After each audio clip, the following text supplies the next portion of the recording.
Hey everyone, welcome back to the show. Today, we're diving into a super fascinating topic that intertwines spirituality, history, and, believe it or not, even some legal drama surrounding cannabis. We're talking about the wisdom of Luang Pu Tim and the legendary bamboo fan talisman.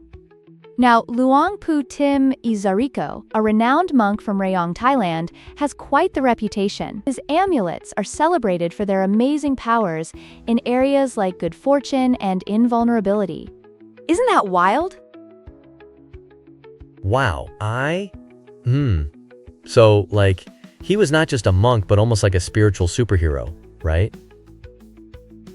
Exactly.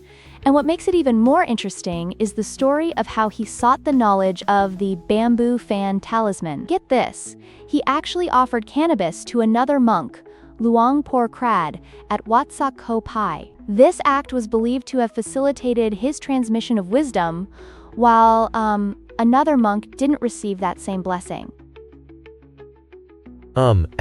Wait, cannabis? Like, the same stuff that's used in a lot of states now for, recreational use?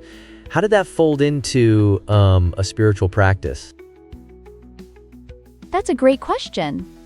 Cannabis, historically in Thai society, wasn't seen as illegal like it is now, It used to be part of traditions and often represented respect and the bond between a student and teacher. In many cultures, plants like cannabis are viewed as sacred or connecting us to the divine.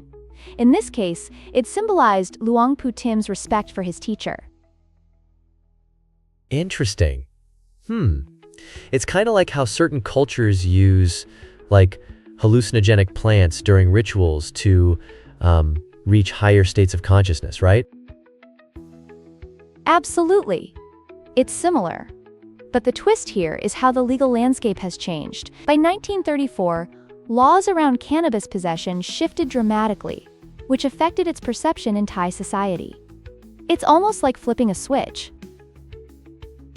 So does that mean Luang Pu Tim was ahead of his time in some way? Because, he was using it for spiritual enlightenment, while now it's just this big, legal mess. Precisely. And, this brings us to the discussion around Buddhist ethics, particularly the fifth precept, which involves abstaining from intoxicants. It's a complex issue because, while Buddhism encourages clarity of mind, the historical use of cannabis might raise eyebrows today. But I can't help thinking, are there similarities with how other religions view cannabis? Wasn't it used in Hinduism during rituals as well? Absolutely, you hit the nail on the head.